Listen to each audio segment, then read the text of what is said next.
This program is designed to provide general information with regards to the subject matters covered. This information is given with the understanding that neither the hosts, guests, sponsors, or station are engaged in rendering any specific and personal, medical, financial, legal, counseling, professional service, or any advice. You should seek the services of competent professionals before applying or trying any suggested ideas.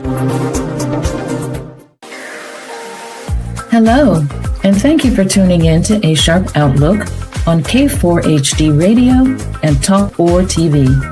I am Angela Sharp, your host.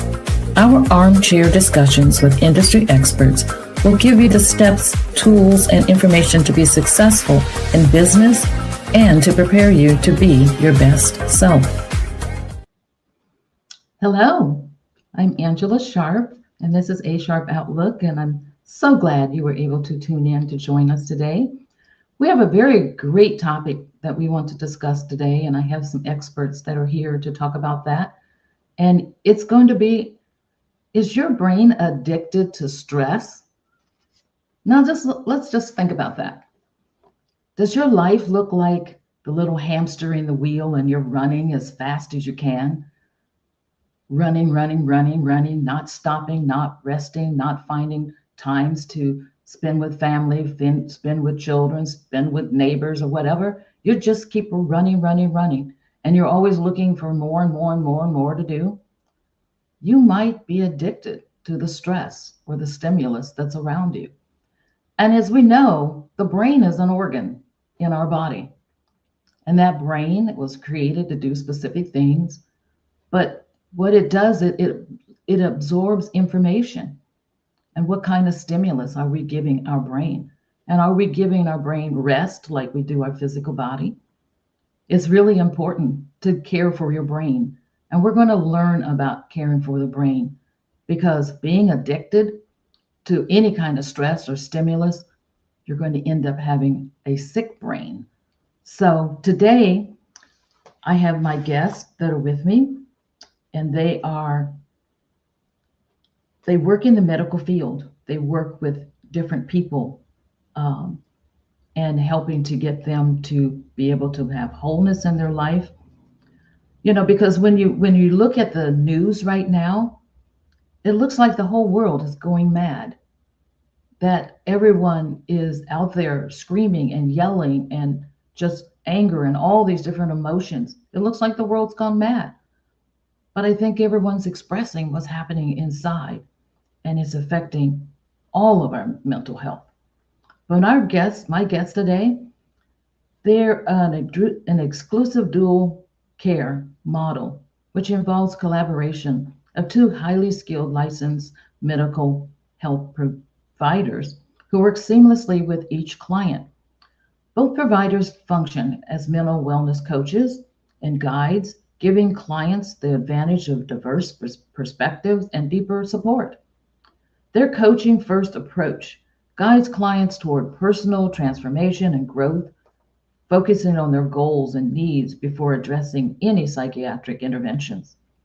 Their motto is, "We are committed to revolutionizing mental health care by integrating life coaching and therapy and functional approaches, allowing clients to experience a unique and stigma-free mental wellness journey."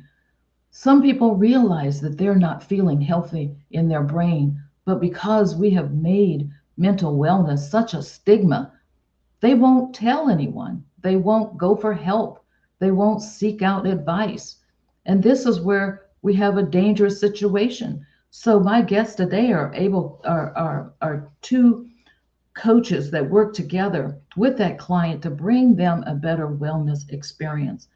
My guest today is Michael Meyer and Dustin Dean from Mind Health Concierge LLC. And I would like them to join me right now.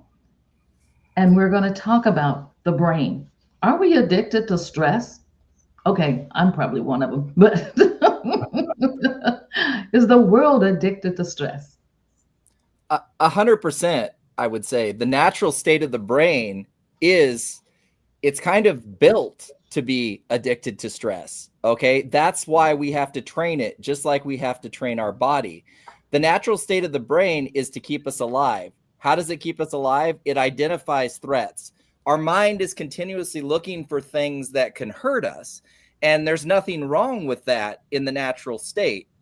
But it is so focused on that then you have to train it to thrive rather than just survive. And that's very challenging because everybody else's mind is identifying threats. News broadcasts and media and everything else knows that the brain is addicted to threats and just keeps feeding it that anxiety, that fear drug.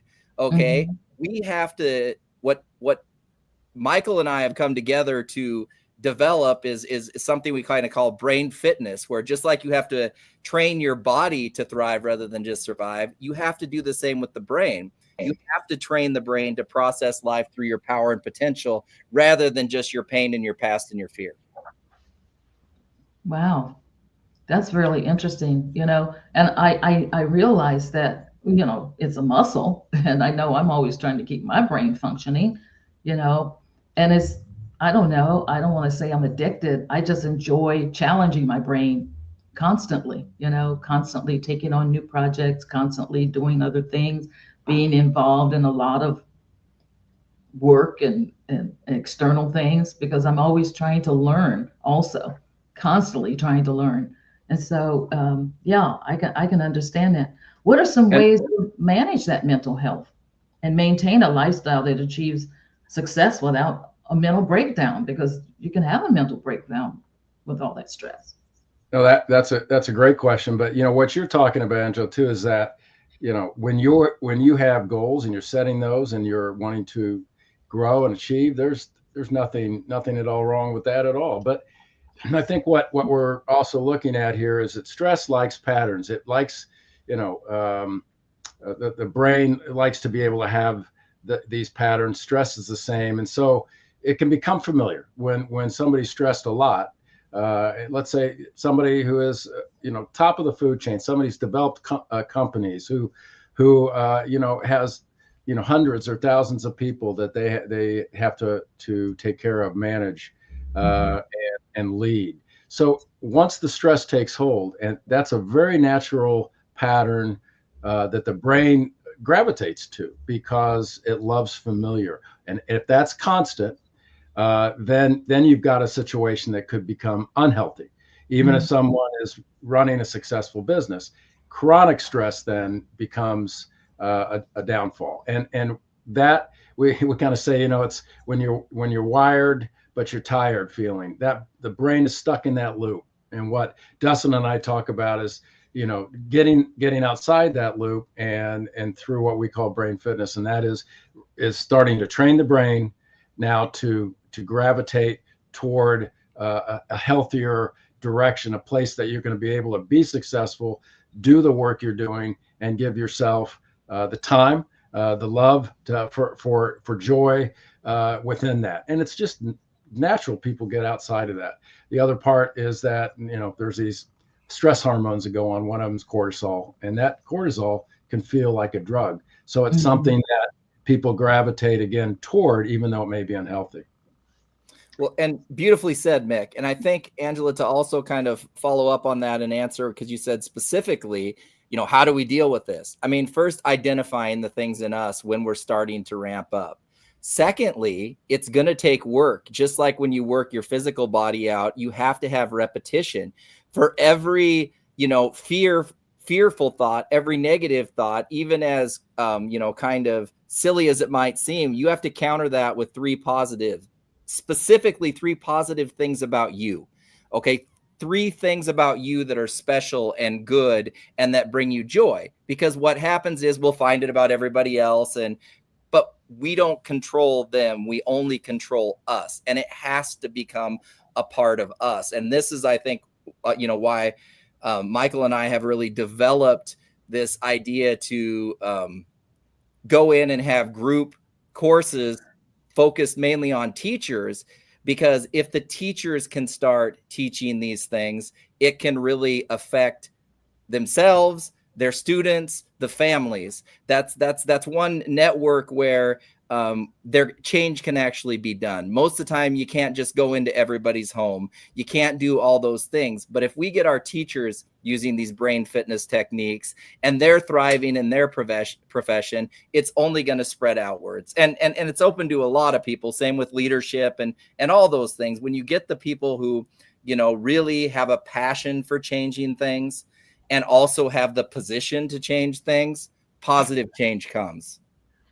And you know, Dustin, what Dustin's saying, just to add on, and then I'll step back, is that this idea with the teachers is that we work with individuals, but sometimes this works so well that we realize it's not only just us, you know, CEOs or you know, somebody in the media that feel alone and at the top and that they have to always be on. But when you look at teachers, high school teachers is a great example of just really, you know, being caught up in with the pressure of having to manage not only their stress but a lot of others, and a point we're going to get into. But you know, you can look at police officers the same way, and this can be applied across the board, is that when you are under a tremendous amount of stress and there's not a system necessarily in place that can teach these individuals how to thrive, how to do, you know, survive, rather than just focusing on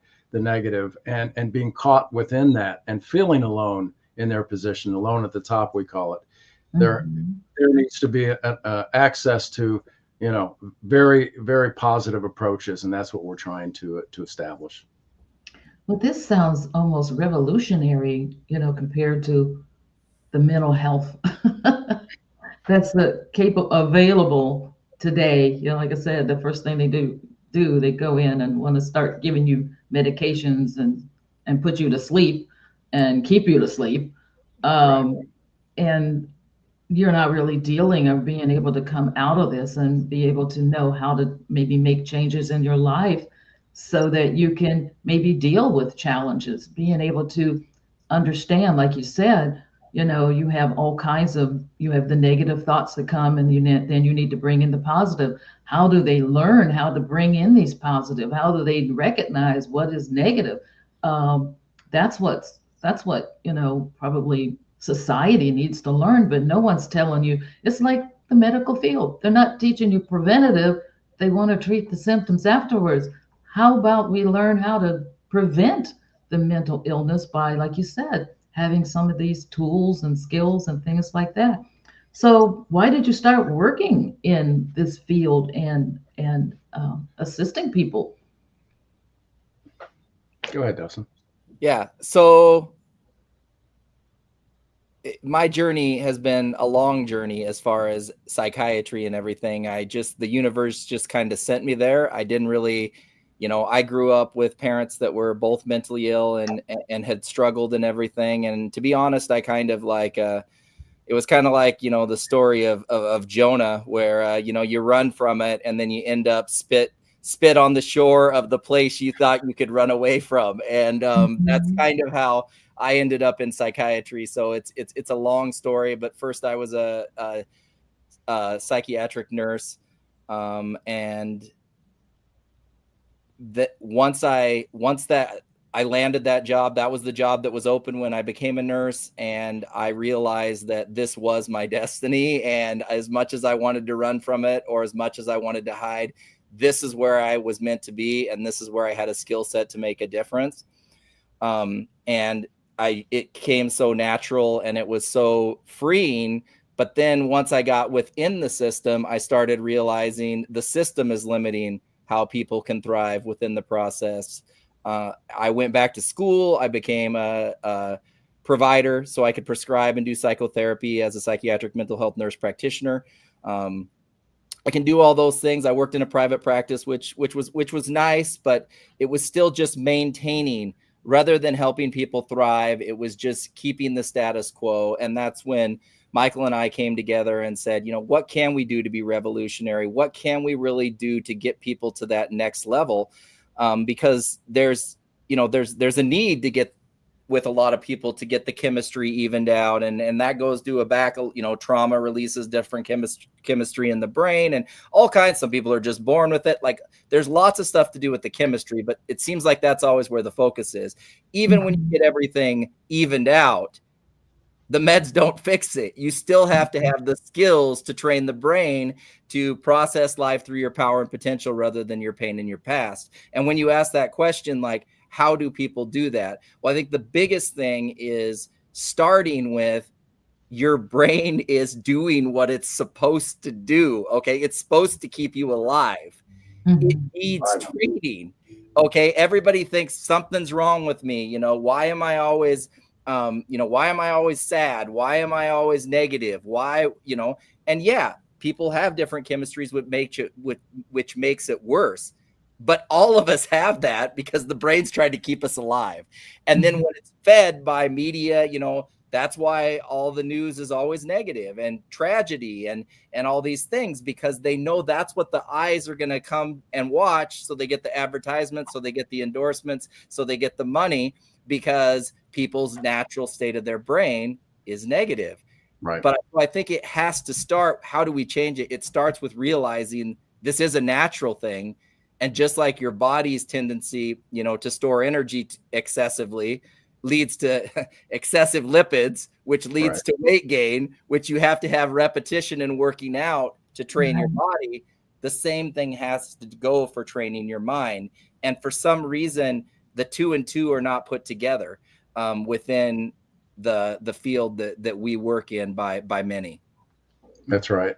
And that to answer my approach in this, and I'll make it quick because I'm older than Dustin, so it could go a long time. But the process really came down to I was in a fitness industry, as a part of starting a company called 24 Hour Fitness back in the 80s. And in that process, after that, when I stepped away, I did developed some programs, and this will get into what Dustin just said, working with people dealing with obesity, and then working with people dealing with addiction to nicotine, so tobacco, and so in that process, I was just developing programs like I did back with in the days of fitness, to be able to help people achieve their goals. But what I discovered during that process, during especially working with these groups dealing with some physical issues, not just trying to get in shape, right? Is that there was more going on. There was something going on in their lives. There was depression. There was potentially addiction. There was just different pieces. And over time, I became drawn to it, and I realized, I need to understand that, and how can I apply what's took me through that process? How can I apply that? But I need to have the knowledge. And so, I went back to school. And I went back to school in my 50s for 7 years to develop the degrees necessary to be able to do, like Dustin's saying, to prescribe and when needed, and also to help people achieve more. And that's what I saw too. So Dustin's discovering this in Minnesota. I'm on the West Coast, and what I'm seeing too is that there's so many passionate people pouring into it, and doing some great work. But I just didn't see people really thriving. I didn't see them really feeling as though they were going to move to a better place, just trying to get back to some sort of status quo, and that wasn't working all the time, for sure. So the pieces began to fall together, and I realized, this has to be approached differently. We have to be able to concentrate on the individual. We have to be able to take time. So many of our providers, they have to, spend so much time focused on notes so that the insurance companies will work with them, and or on medication. That's like you said, Angela, the focus. You get in, a few things are asked, and okay, let's increase your meds. That's not going to get everybody there, for sure. In fact, so many people have gone through the cracks. Yeah. So we came from this from different directions. Dustin is an expert because he dealt with some of these challenges personally, and so he's one of those rare guys that came through just things that separate. Some people go down a worse road after they've been put through what he went through as a kid, but instead he's taken all that and created this power that he can make a big difference, and he has. I came from a different direction, but found a passion and realized, doggone it, it was fitness in the 80s. We went through the obesity thing, and of course still deal with that, but we're trying to make things happen there, and then tobacco, and kind of tobacco became uncool to do, so we made fitness cool, we made tobacco uncool. Well, we'd love to make mental wellness just cool, just where people can be attracted to it and say, hey, how's this going to work for me? And not be afraid of it, not be labeled with something, not fear it, but say, I want to be my best self. And if I know my brain this is the way it's working, and by golly, I'm going to find everything I can to train that brain so that will help me then achieve what's best for me to make my best life possible, versus just kind of keeping it on the down low and struggling and going through the same, the same round and round situation when it comes to relationships, when it comes to stress, when it comes to all those pieces. So we saw some clarity there, and we thought, we're going to step in and we're going to try to make something happen here. And that's what we're working on, for sure. Well, I really do like the approach. I've spent numerous years volunteering. I worked with street people. Every Friday night, I would be down there, talking with them, giving food, clothes, things like that, talking to them about their lives. I've, spent time going to the alcohol and drug treatment centers and talking with them and talking about what brought you to this position. Okay, what are we going to do to get out of it? Okay, I don't have any professional training about that. It was just something from my heart. And I just said, the first thing, how about we forgive ourselves for a bad choice? Let's just think about it. It was a choice. So you've made a bad choice. Yes, your family have been affected. Go and say, I'm sorry. Say you're sorry, forgive yourself. And then the next step, how about let's plan something new? I know you've got talent. I know you've got goals. I know you didn't, be a 2-year-old, 5-year-old, 6-year-old and say, this is what I want to be. You wanted something else. You had other dreams. How about us stepping towards that? I did that probably for like 16 years. And so I kept seeing the mental issues that were there. And they were in these treatment centers. And yeah, they had someone, a therapist that was working with them and talking to them. And many of them I've run into on the street, and then they said, I'm okay now. I'm okay. And I feel very excited and happy they were able to make that jump. But I guess, we're still seeing a lot of different things that are happening out there. This weekend, I was looking at the news and I saw this news story about this 14-year-old teenager that had made plans to go to this small town here in Washington and to set off an explosive device and then shoot all of the people that were going to come out. And he posted this on social media as if this was something to be proud of. And it's like, how did he get radicalized? Where were the parents? Where were his friends? Where was his minister if he went to church?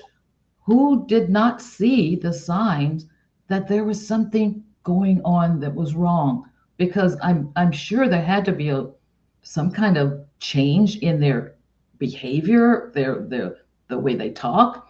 So how do you recognize signs that someone is teetering, on mental health issues? Absolutely. No, that's the question we should be asking ourselves openly. And if I can, Dustin, I'll just throw my 2 cents on that. Angela, I felt the same gut punch you did. And so what happened just miles from your home, you have listeners that stop for gas and groceries nearby where this young man was going through this. It's easy to say what went wrong, right? But from my perspective, the better question would be, where did we miss him, right? So here's a 14-year-old, as I recall, isolated, bullied, withdrawn, radicalized online. So it's not just a troubled teen, that's a kid in crisis who found belonging where? In the darkest corner of the internet. Surprise, right? So, it's terrifying, yes, but it's also a call maybe to stop treating mental wellness like a reaction to tragedy. We need to build systems that catch these kids before they're spiraling into this level of harm and to themselves, to others. This is why with Dustin and I, our work focuses on performance and emotional resilience. It's about training the brain for clarity, self-worth, and human connection, not just waiting until someone becomes a danger. And we can all play a part in that. Like you said, parents, schools, communities, even media, but if we can change how we approach mental wellness, we might be able to stop the next one before it gets started. Before it gets started. Yeah.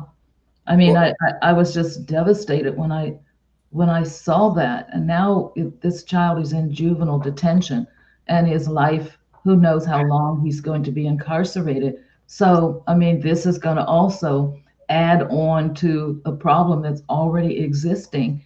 And when we notice, like they always say, if you see something, say something. When we see children that are behaving in a way that seems a little out of the norm, now let's not go and start judging, but especially if we know who this child is, we need to say something.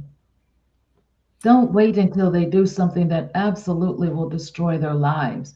Let's say something, because based on what you're saying, there's help.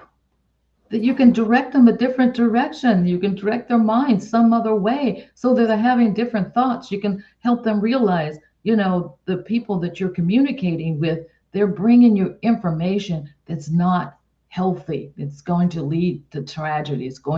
But for a 14-year-old child to think it's okay to murder, there's something really wrong with society when we've got stimulus out there that says this is a good thing. We need to get our society healthy, and we need to realize we're all part of the same human race. And yes, we are our brother's keeper, and we need to start speaking out when our brother is hurting, our sister is hurting, the children are hurting. We need to speak up and say, there's something wrong. I don't mean to meddle, but I think something is a little off, just because my child came home and told me that he was doing these things. And like you said, having the teachers trained so they can see that this stuff is going on. They're so busy because of all the rules and regulations. You got these quotas you need to we need to quit the quota stuff and start actually having quality. How about have quality instead of quotas? Is that a new concept? Come on, we need to do better as just people and expect better and speak out and say, yeah, we want to meet certain standards, but goodness gracious, there's more to teaching than just hitting a button and say, I got this percentage. There's more to it because you are touching these lives. Yes. I think once again, you hit it, Angela, and that's the system. And, after the majority of my time in psychiatry has been spent in child and adolescent psychiatry. And also I grew up 40 minutes from Kelso. That's where me and all my friends went to cruise on the weekends. So I, understand a lot of the culture there and a lot of the, what goes on, but it's across the board the same thing. I think what it really, really comes down to is everybody wants to be valued and every kid wants to be a superhero. Okay. And I think if the system was set up more towards, if it allowed emphasis on, from a young age, kids finding their talent that makes them unique and embracing that and letting them embrace that instead of trying to fit them into a system that just teaches across the board. I mean, obviously reading and writing reading and math has to be there, but like so much of the system does not cater towards individuals' talents. And if somebody's getting rejected or struggling at home, or has had parents who have gone through a system that's rejected their talents and they feel worthless, and now the kid feels worthless, and nobody's emphasizing the beauty and the good things. So their brain is trying to keep them alive and telling them you're worthless, look out, you're not strong enough, you're not fast enough, you got to figure out a way to protect yourself. And then their family's telling them the same thing. And then they're going to school and they're failing at reading, or they're failing at social studies, I guess, or failing at some of these, maybe they're not the best athletes. So PE, they're getting rejection. And like, then this is all building up instead of having a system. And that's what, Michael and I are trying to do in regards to giving teachers the tools to, first of all, start with themselves, realizing that they're amazing, they're superheroes, and they're awesome, so they can pass it on to the students. Because you said something very, very important when you were talking about the homeless people. And this is a key. Acceptance is the key.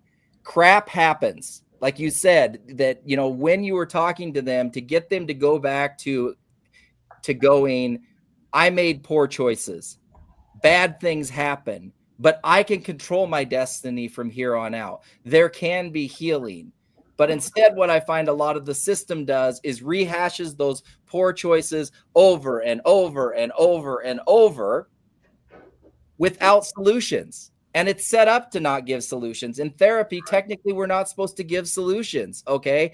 And that's what I know that Michael and I are passionate about, is solution-based coaching, solution-based mental wellness, and across the board, giving that foundation to teachers, where then they can start emphasizing the gifts of kids, not in a way. I think so many times the focus, instead of the actual talents, it becomes more about social conditioning at school. Okay. Instead of social conditioning, make that individualized, make that kid realize they're special. You can tell who's being rejected. Okay. Give the teachers the tools and the opportunities and the classrooms. We've got virtual, everybody says, oh, video games are bad and virtual realities are bad. They're tools.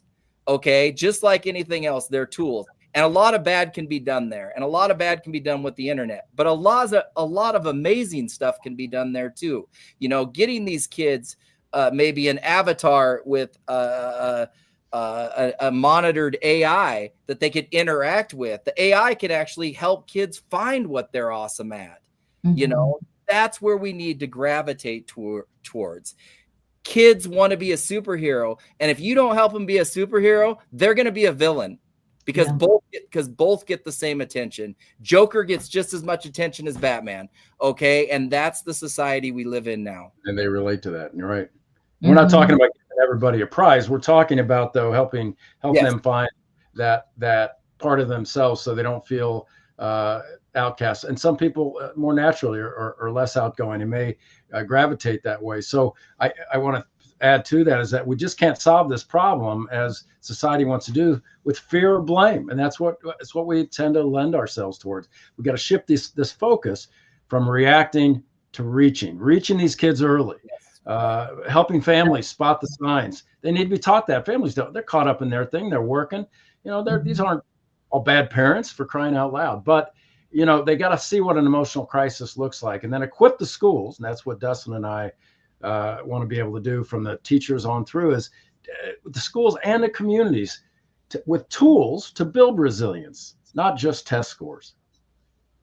Yes. Well, that's definitely really important, because I recall when I was going to school, I was kind of like one of the smart kids in there, so I got bored. So I was a little disruptive. Because I was bored, because I finished everything, and I'm sitting there like, oh God, when are you going to get the answer? And that was bad of me, but I was bored, and I had teachers who recognized that the curriculum had surpassed it. They gave me extra things to do. Yes. They gave me challenges. They gave me things that made me sit there and be quiet and do my work. And then they got me involved in kind of like maybe the technical and engineering field, because they had me doing things and, learning about different types of mathematic equations and different things like that. It What ended up that do getting for me to you, go to Andrea? the science project and, just all kinds of things. Yeah. What that do for you? This is what I think is important. They did it, but I want to know what that did for you, because across the board, we've been conditioned. Mick mentioned it earlier. Everybody gets a ribbon, and I hate Mhm. that. Yeah. Everybody is the ribbon. Help them find the ribbon they are. Help them love them instead of giving them a ribbon that says the value comes externally. Let Yes. them realize the value is in them, and everybody has a different ribbon. Everybody has a different superpower. This 14-year-old had a ribbon, but nobody noticed it. Right. So he thought he had to go out and get it externally, whether it's negative or positive. It's still a ribbon. He's still famous. The news is still broadcasting his name and his picture across the board. And that's the tragedy that goes on. And that's what no one looks at. And that's what I can't stand. But when I see this beautiful lady who's talking with us here, and I see you brighten up with those teachers that cared enough to see that you were the ribbon, okay? But also you fit within the ribbon of our education system, okay? Because you had the technical knowledge and those things. Trying to come up with a system where maybe some kind of different ribbons can be identified too, because it makes a difference. And the important thing is how it made you feel. And I didn't mean to interrupt you, but when I see you glowing from talking about I saw that too. Right. It was a wonderful experience to me, because it challenged me to learn something I didn't even know anything about. And it was, these mathematical equations that you can find them in just about anything. They call it the golden triangle. And so I ended up doing a science fair project on that. And I ended up getting ribbons from the science fair. I ended up getting the local. I won the local. I won the state. I ended up winning the regional science fair project. And I mean, they didn't have to give me that attention. They could have just ended up sending me to the principal, and then I would have, ended up, being, suppressing my emotions, suppressing my need to learn, and not succeeding. But I always had a teacher wherever it was that saw something in me and would realize I wasn't going to sit there shaming me. Right. And imagine how that wired your brain, how that began to train your brain. Because it's not that you had to reach the very top, of course, but you put your best effort. For even a kid that can be, steered in a direction that he or she can achieve their best in that moment. That's going to be the kind of reward system that goes on in their brain to drive them forward, rather than being an outsider. This young man who was reportedly, and I say that because I don't know all the details of the story, but bullied, isolated, right? Homeschooled, I think, what I read. But he was consuming this extremist content online, right? That's a dangerous mix. So he wasn't just angry, I think, doing this, but he was likely very hopeless and found this kind of twisted sense of what? Belonging. So where am I going to belong? If it's this hate group, then that's where I'll go toward.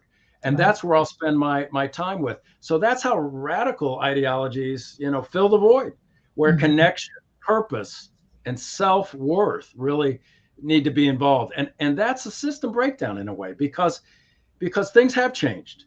Life, it always does, through, from parent to kids and generations.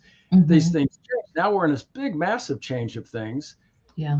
If we as a system can't make a difference, you've got all these teachers that care. You've got providers in mental health that care. And you've got people all over that trying to care. But if the system is the only thing driving it, in many ways, if it's handcuffing people, and they have to be so focused on just getting this job done, the loss is all these beautiful children that otherwise could be thriving or finding their niche, whatever that is. These one-off, like this young man. We have to be aware. The question I have is, how many more are out there right now in that situation where they're kind of beginning to go through this path? Right. And we're not catching them. And so something happens, we're gonna send them off. We're gonna blame some. I mean, who's gonna pay? Well, doggone it, we have to take bigger responsibility. I think on a different level. Dustin and I, at least from our standpoint, are trying to say, wait, maybe we can help do that. Where this can be short change, people can begin to not only just do their job like teachers or police officers or anyone, where they can begin. They have to focus too on their happiness, on their joy, Yes. and that has to come into play, right, Dustin? Yeah, no, 100%. You have to, you know, how people think that you can really change somebody else. You can't, but you can lead the way. You can show the path to joy. You can show the path to happiness. You can show that you've embraced your talents and you love who you are. And that's what we really want to work on with the teachers and the, you know, the police officers across the board, you know, professionals, even managers. First, you got to fill your cup and understand these concepts that, you know, all of us have challenges. How do we deal with that? All of us need our brain trained. All of us need to, it's going to naturally process through the negative and our faults. And the sad thing is, especially with people that are highly successful, they think that processing it through the negative and that always having to push themselves and live in fight or flight is what actually got them there. Where there was a period where they had to push through a little bit, but that's not what gets you there. Okay. If anything, that's what wears you down. And then that's why lots of times you see these toxic environments. People are pushing out their fight or flight. Well, this is what I had to do. No, that got you over the bump, but that's not what you are, what got you there. Your gifts, your talents, your knowledge and perspectives. And that's what we really are trying to do is get, once the leaders see that in themselves, it will open up the opportunities for the people that they influence to understand this too. And they're going to be passionate about sharing that. Now, the other thing, part of the reason we're focusing on teachers too, is, you know, you can't go into every home. You can't, and it wouldn't be good. I wouldn't want a system that does that. But these teachers have daily influence and they're struggling with no support. And they're working within a system that if these test scores aren't this, they're gone. Right. Okay. You know, and we have to come out with a way to support both. Obviously, we want school to be productive and everything. And I understand that there has to be measures, but at the same time, how can we support these teachers in giving their kids what they want and helping what the kids need and helping the kids see that ribbon in them, see that they're the beauty, they're the reward, not getting it externally. Yeah. And that's you know, that's kind of like the journey that I went through. A lot of people see me where I am now, but they don't know my journey. My journey was rough. It was tough, but I always had to keep telling myself, this is just an experience for this moment, but you know who you are. And so I've always known who I am. I don't care what kind of name you want to call me. I don't care what you want to say to me. In fact, I don't even listen to what you say because it's like, you don't need to tell me. I already know. I get up in the morning. I have a good day. I have a bad day. When I have a good day, I know exactly who I am. But even when I'm having a bad day, I know who I am. I'm just in a funk right now, but I know how to get out of it, because then I begin talking to myself. What are you going to do with this little situation? You're going to let it ruin your whole day? Are you going to let it break you? Are you going to let it deter you, the path that you're trying to go? Are you going to let it stop you from reaching what you've been striving for all of your life? Heck no. You need to shut up talking to me, because I got another voice over here telling me I am able, I am capable, and I am getting ready to go do what I need to do, and you need to be quiet. And I just turn it off and I keep on stepping, because, you know, you can hear, you're always going to hear some kind of negative voices because people are just consumed with negativity. Yes. You know, I remember years ago, I was wanting to do a TV show. It was going to be called Higher Ground Connection. And it was going to be a show about nothing but good talk, good things that were happening, good conversations were happening, good movies that were happening, everything good. So we had positive input going on. Mm-hmm. The day of my first taping, I had a head-on collision Oh, wow. car. And in fact, I ended up being unable to walk for many, many months. And a gentleman from my church used to come and take me to therapy. He could have gotten fired, but I thank him for his compassion. He would pick me up and take me to therapy every day until I was able to walk again and able to sit up again and able to keep on going. I didn't get to do my show. Oh, well, it didn't stop me from still being successful. Right. This just was something I needed to learn. I had had my brakes fixed and the brakes failed, and I was coming down a hill and I crashed right into a van.